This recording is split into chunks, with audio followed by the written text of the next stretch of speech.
Hi, I'm Andre and I'm a black turtle. So as you all know, I went to San Diego Comic-Con 2013 and I had a lot of fun, but it is incredibly hard, as always, to get into panels. You can't get into Hall H unless you're a creator of a show, you're a diehard fan who waits outside since the night before, or you're Loki, god of mischief.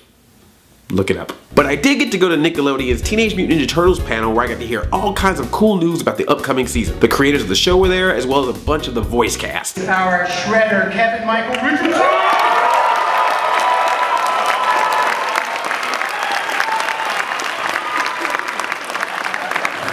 This chic, modern space draws inspiration from the breathtaking San Diego landscape from the hardwood floors, mimicking local sun-soaked palms to chandeliers reflecting the gentle waves of the bay and accent pillows bringing out a pop of color reminiscent of the San Diego sun.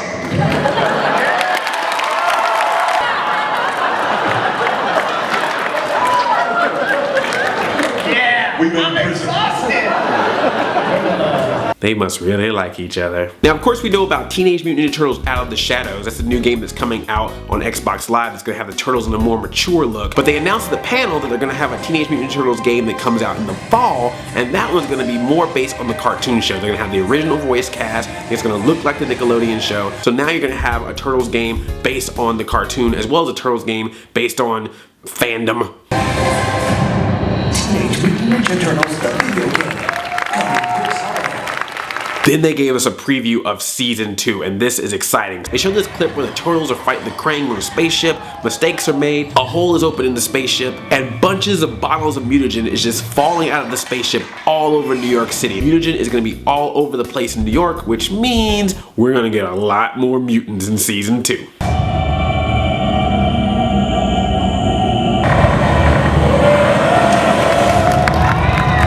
This panel, they gave us a preview of some of the mutants we'll see.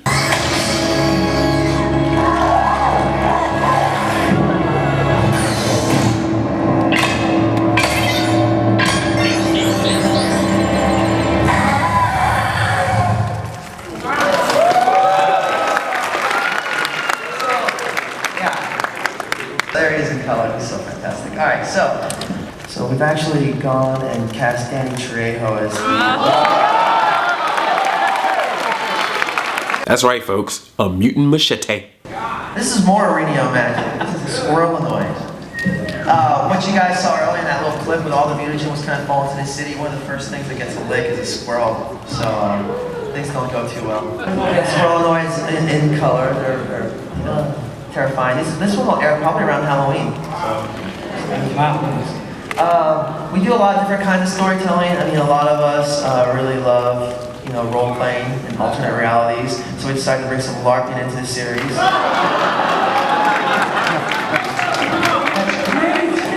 Sir Malachi, the Sparrow Wizard. I can't tell you who the amazing actor talent that we have to voice him. I really want to, but just wait, you will love it. Looks like Danny DeVito. Close. Actually, really close. Yeah.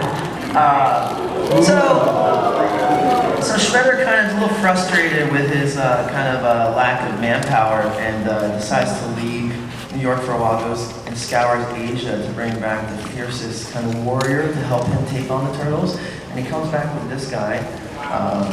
Basically, he's a master of all weapons, a bit of an assassin, a tiger. He's amazing. His tail was chopped off by someone who he's still searching for to this day. We love Tiger Claw. Then there's this. Accidentally got into some mutagen and thus Be ready for the most dangerous, crucial mission of your life.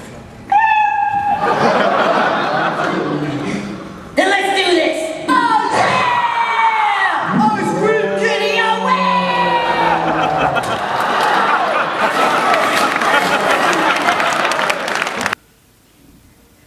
I have no words. Now, of course, we can probably guess that the reason why they want to make more mutants is because that means they can make more toys and make more money. But I'm glad that at least the creators of the show are really taking the time and creativity to make some really cool mutants that I think I'm gonna like. Well, some of them are new. There's a couple of mutants that are kind of throwbacks to original mutants. You guys have heard that there was all these rumors out there, speculation about who is Corey Feldman going to play show. And, so he is Slash.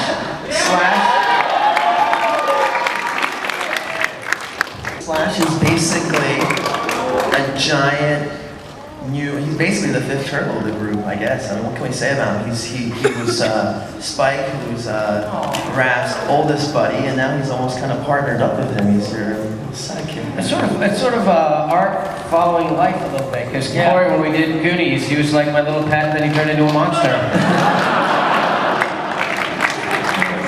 He's awesome. Corey's awesome because he, hearing his voice doing it, really, it kind of was a mind blower for me. He's so he's as big a voice as that character is a huge room. So I love it. Next up is the Mutant Man. You guys have known this. I mean, one of the biggest inspirations with the Mutant Man was that he came from it came mostly from the toy. I mean, and it's beautiful. This is actually a render. Wow. Yeah. You guys are probably gonna freak out when you see this one. And oops.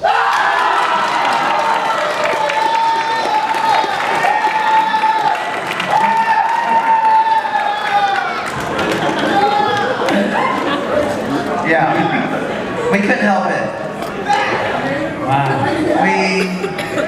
We obviously we all know that, so it was only a matter of time before it was the right time. And poor Baxter, poor Phil Lamar. This is gonna be the greatest action figure ever. It's hideous. Oh, come on, give me a Bebop and Rocksteady, please. And speaking of throwbacks, we can't have a teenage April without having a teenage, yes, him. Scum-sucking mutated freaks of the world. Preparing me, Casey Jones. All my life I knew I was meant for something greater. This is my call, my destiny. My city is infested. A boil, a festering sore. It stinks with evil, pure evil only Casey Jones can face. I'm the last guy seen from the It's Lord! Casey Jones is on! We have April on the show, and she's kind of set at this younger age, so we have to make Casey younger. He's not exactly, he's a little bit older than April, but he's just, he's the same guy we know. We're just kind of catching up with him a little earlier in the storyline.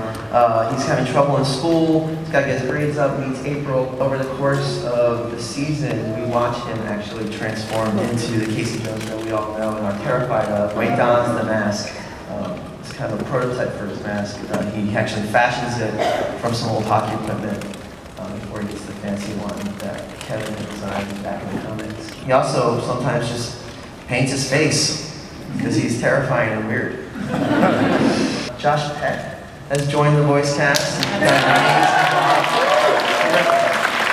Actually, way back when we first started this project, Josh was one of the first guys that auditioned for just any role, and we put him in the Leo slot early on. So he was like he was supposed to be one of the turtles at one point, and then when the whole team came together, we decided to wait and make him something else. So he's always been in the back of my mind as Casey Jones. So it just took some time to get there. And a Ninja Turtles panel can't be complete without a cameo from one of the original creators of the Teenage Mutant Ninja Turtles. Kevin Eastman was in the house, yo. This